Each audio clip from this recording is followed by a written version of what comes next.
సంపూర్ణ రామాయణం 5వ దినము బాలకాండ. ఆ రాత్రి అక్కడే గడిపి మరుసటి రోజున గంగని దాటి విశాల నగరాన్ని చేరుకున్నారు. అప్పుడు రాముడు ఆ విశాల నగరాన్ని గురించి చెప్పమంటే విశ్వామిత్రుడు ఇలా చెప్పసాగాడు. పూర్వం కృతయుగంలో కశ్యప ప్రజాపతి ఇరువురు భార్యలైన అదితి మరియు దితి సంతానమైన దేవతలు, దైత్యులు ఎంతో సఖ్యతగా ధార్మికంగా జీవించేవారు. అలా కొంతకాలం అయ్యాక వాళ్ళకి శాశ్వతంగా జీవించాలన్న కోరిక పుట్టింది. కాబట్టి క్షీరసాగరాన్ని మదిస్తే అందులో నుంచి అమృతం పుడుతుంది. అది తాగితే మనకి ఆకలి ఉండదు, వృద్ధాప్యం ఉండదు. కావున ఆ సాగర మదనానికి మందర పర్వతాన్ని తీసుకొచ్చి చిలకడం ప్రారంభించారు. అలా చిలుకుతుండగా అందులోంచి ముందు ఆలాహలం పుట్టి అది దేవతలని, రాక్షసులని, మనుషులను, ఈ జగత్తు మొత్తాన్ని నాశనం చేయసాగింది. అప్పుడు ఆ దేవతలంతా కలిసి శంకరుడున్న కైలాసానికి వెళ్లి ఆయనను రక్షించమని ప్రార్థించారు. శంకరుడు బయటకి రాగా, ఇది అగ్రపూజ గనుక మొదట వచ్చిన దాన్ని అందరికన్నా పూజనీయులైన మీరు స్వీకరించాలి అని విష్ణువు అన్నారు. అప్పుడు శంకరుడు సరే అని ఆ ఆలాహలాన్ని హేళగా తాగేశాడు. అన్ని లోకాలని కాల్చిన ఆ ఆలాహలం శంకరుడు తాగుతుండా ఆయన శరీరంలో ఒక పొక్కు రాలేదు, కళ్ళు ఎరుపెక్కలేదు, ఆ మెడలో ఉన్న చిన్న పాములు కూడా అటు ఇటు కదలలేదు. ఆయన ఎలా ఉన్నాడో అలాగే ఉన్నాడు. సంతోషించిన దేవతలు మళ్ళీ ఆ మందర పర్వతాన్ని చిలకడం ప్రారంభించారు. అలా చిలుకుతుండగా ఆ మందర పర్వతం పాతాళానికి జారిపోయింది. అప్పుడు దేవతలందరూ శ్రీ మహావిష్ణువుని ప్రార్థించి ఆ పర్వతాన్ని పైకి తెమ్మని వేడుకున్నారు. అప్పుడు ఆయన కూర్మావతారం దాల్చి ఆ పర్వతాన్ని తన వీపుపై పెట్టుకుని పైకి తెచ్చారు. అప్పుడు మళ్ళీ చిలకడం ప్రారంభించారు. అప్పుడు అందులోంచి నురగలు వచ్చాయి. నురగల నుంచి 60 కోట్ల అప్సరసలు వచ్చారు. అంతమంది అప్సరసలకి సేవ చేసే పరిచారికలు కూడా కొన్ని కోట్ల మంది వచ్చారు. అలా వచ్చిన అందమైన అప్సరసలని దేవతలు గాని రాక్షసులు గాని ఎవ్వరూ కోరలేదు. అందుకని వాళ్ళు దేవవేశ్యలు అయ్యారు. తరువాత అందులో నుంచి వరుణుని కుమార్తె అయినటువంటి వారుణి అనే సురరసం వచ్చింది. దేవతలు ఆ వారుణిని తాగారు కాబట్టి వారిని సురులు అని పిలుస్తారు. రాక్షసులు ఆ సురరసాన్ని వద్దన్నారు కాబట్టి వారిని అసురులు అని పిలుస్తారు. ఆ వారుణిని సేవించలేదు గనుక రాక్షసుల మనస్సులు ఎప్పుడూ సంతోషంగా ఉండవు. తరువాత వచ్చినటువంటి ఉచ్చైశ్రవం అనే అశ్వాన్ని రాక్షసులు స్వీకరించారు. అలానే కౌస్తుభాన్ని శ్రీ మహావిష్ణువు స్వీకరించారు. తరువాత పుట్టిన అమృతం కోసం అందరూ కొట్టుకున్నారు. చివరిగా విష్ణు యొక్క సహకారంతో దేవతలు ఆ అమృతాన్ని సొంతం చేసుకున్నారు.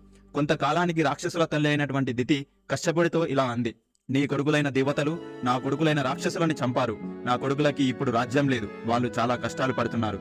దీనికంతటికీ దేవతలకి రాజైన ఆ ఇంద్రుడే కారణం. కాబట్టి నాకు ఇంద్రుడిని చంపగలిగే కొడుకు కావాలి అని కశ్యపుడిని అడిగింది. అయితే నువ్వు శౌచంగా, అంటే భౌతికంగా, మానసికంగా ఎటువంటి దోషం లేకుండా 1000 సంవత్సరాలు ఉండగలిగితే నీకు ఈ లోకాలని శాసించగల, ఇంద్రుడిని సంహరించగల కొడుకు పుడతాడు అని కశ్యపుడు అన్నాడు. దితి సరే అని శుక్లప్లవనము అనే ప్రదేశానికి వెళ్లి తపస్సు చేయడం ప్రారంభించింది. అలా తపస్సు చేసుకుంటున్న దితి దగ్గరికి ఇంద్రుడు వచ్చి, నేను నీకు సేవ చేస్తాను అమ్మా అని అన్నాడు. దితి సరే అనడంతో రోజు ఫలాలు తీసుకొచ్చేవాడు. రోజు తన తల్లి కాళ్ళు పట్టేవాడు. అలా 990 సంవత్సరాలు పూర్తయ్యాయి. ఒకరోజు మిట్ట మధ్యాహ్నం వేళ దితి తన జుట్టుని విరబోసుకుని కూర్చుంది. బాగా అలసిపోవడం చేత ఆమె శిరస్సు కొంచెం ముందుకు వంగింది. అప్పుడు ఆమె జుట్టు పాదాలకి తగిలింది. అలా తగలడం చేత ఆమె శౌచం పోయింది. ఇలాంటి సమయం కోసమే ఎదురు చూస్తున్నటువంటి ఇంద్రుడు వెంటనే ఆమె గర్భంలోకి ప్రవేశించి ఆ పిండాన్ని 7 ముక్కలు చేశాడు. అలా ముక్కలు చేస్తుండగా ఆ పిండం నరకద్దు నరకద్దు అని అరిచింది. ఆ ఏడుపు దితికి వినబడి దితి కూడా నరకద్దు అని అనింది. అప్పుడు ఇంద్రుడు బయటకి వచ్చి, నీ మీద గౌరవంతో నేను ఆ పిండాన్ని సంహరించలేదు అని అన్నాడు. నాయందు శౌచం పోయింది కనుక నువ్వు నా పిండాన్ని నరకడంలో తప్పు లేదు. కానీ నా పిండాలకి దేవతా స్వరూపం ఇచ్చి వాటిని వాయుస్కందాలకి అధిదేవతలుగా ఉండే వరం ఇవ్వమని దితి కోరింది. ఇంద్రుడు సరే అని బ్రహ్మలోకంలోని, ఇంద్రలోకంలోని, అంతరిక్షంలోని వాయుస్కందాలతో పాటు 4 దిక్కులకి వాయుస్కందాలుగా ఉండే వరం ఇస్తున్నాను అని అన్నాడు.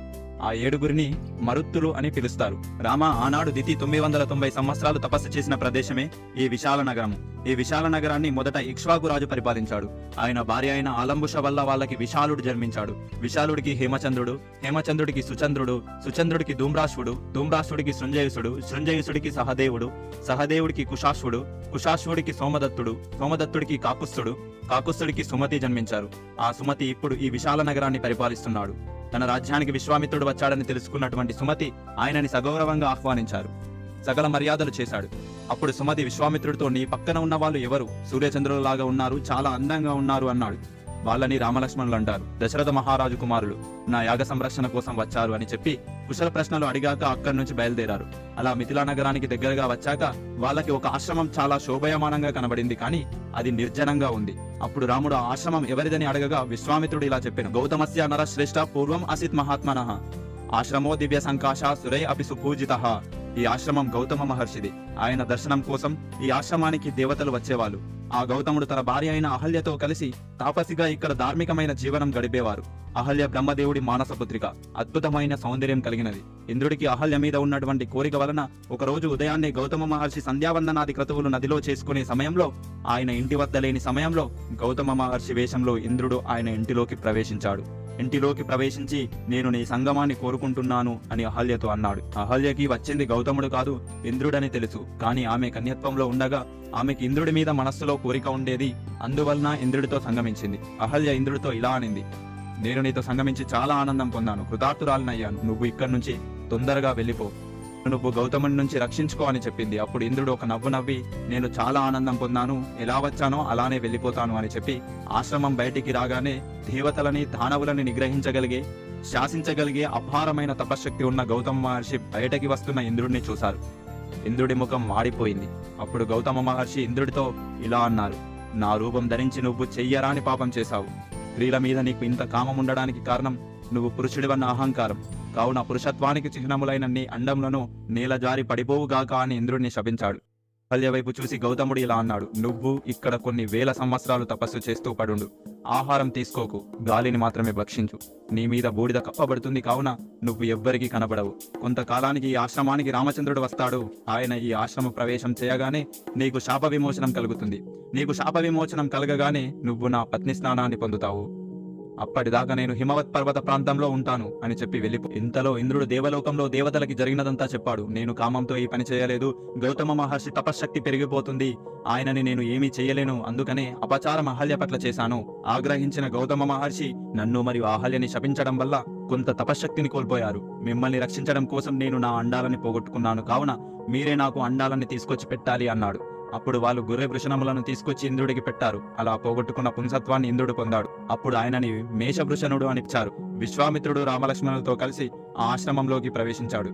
రాముడు ఆశ్రమంలోకి వెళ్ళగానే ఇన్ని వేల సంవత్సరాల నుంచి శాపగ్రస్తురాలైన అహల్య దుర్నిరీక్షమైనటువంటి తేజస్సుతో పైకి లేచింది. ఆవిడని చూడగానే రాముడు ఆమె కాళ్ళకి నమస్కారం చేశాడు. గౌతమ మహర్షి చెప్పిన విషయం గుర్తుకు వచ్చినవాడు రాముడని గ్రహించిన అహల్య రాముడికి నమస్కారం చేసింది. వాళ్ళకి భోజనం పెట్టింది. అప్పుడు అక్కడికి వచ్చినటువంటి గౌతమ మహర్షి అహల్యతో కలిసి తపస్సు చేసుకోవడానికి వెళ్ళిపోయాడు. తర్వాత వాళ్ళు మిథిలా నగరానికి చేరుకుంది. విశ్వామిత్రుడు తన రాజ్యంలోకి ప్రవేశించాడన్న విషయం తెలుసుకున్నటువంటి జనకుడు పరుగున తన పురోహితుడైనటువంటి శతానందుడితో వచ్చాడు. మీరు రావడం వల్ల నా యాగం ఫలించిందంటని విశ్వామిత్రుని గౌరవంగా పూజించాడు. పక్కనే ఉన్న రామలక్ష్మణులను చూసిన జనకుడు, ఈ పిల్లలిద్దరూ ఎవరు? ఖడ్గాలు కోదండాలు పట్టుకుని ఉన్నారు, సూర్యచంద్రుల వలె ఉన్నారు, అపారమైన తేజస్సుతో ఉన్నారు, ఇంతకీ వాళ్ళు ఎవరు అని అడిగారు. వాళ్ళిద్దరూ దశరథ మహారాజు కుమారులు. నా యాగరక్షణ కోసం తీసుకొచ్చాను, రామలక్ష్మణుల రక్షణలో నా యాగం పూర్తయింది అని విశ్వామిత్రుడు చెప్పాడు. అయితే మీరు ఇటు వస్తున్నప్పుడు ఆశ్రమంలో నా తల్లిని చూసారా అని శతానందుడు వాళ్ళని అడిగాడు. పతిత పావనుడైనటువంటి రాముడు ఆ ఆశ్రమంలో అడుగుపెట్టగానే మీ అమ్మగారికి శాప విమోచనం అయ్యింది. ఆవిడ తన భర్త అయినటువంటి గౌతముడితో కలిసి వెళ్ళింది అని చెప్పారు. శతానందుడు ఎంతో సంతోషించాడు. రామా, నీ దర్శనం నాకు కలగడం నా అదృష్టం. మా అమ్మ జీవితంలో ఒకసారి కామానికి లొంగింది, అందువలన ఎన్నో సంవత్సరాలు కష్టాలు పడింది. మా అమ్మ పెట్టిన విందు స్వీకరించావా? మా అమ్మ సంతోషంగా ఉందా అని పలు కుశల ప్రశ్నలు అడిగాడు. అప్పుడు రాముడు, మీ అమ్మగారు చాలా సంతోషంగా ఉన్నారు, గౌతమ మహర్షితో కలిసి తపస్సు చేసుకోవడానికి వెళ్లారని చెప్పాడు. రాముడు మాటలు విని సంతోషించిన శతానందుడు ఇలా అన్నాడు, విశ్వామిత్రుడు నీకు గురువు కావడం చేత నువ్వు ధన్యుడివి అయ్యావు. ఆయన బ్రహ్మర్షి అవ్వడానికి ఎంతో కష్టపడ్డారు. నేను ఇప్పుడు నీకు ఆయన కథ చెబుతాను అని విశ్వామిత్రుడి జీవితం గురించి చెప్పడం ప్రారంభించాడు.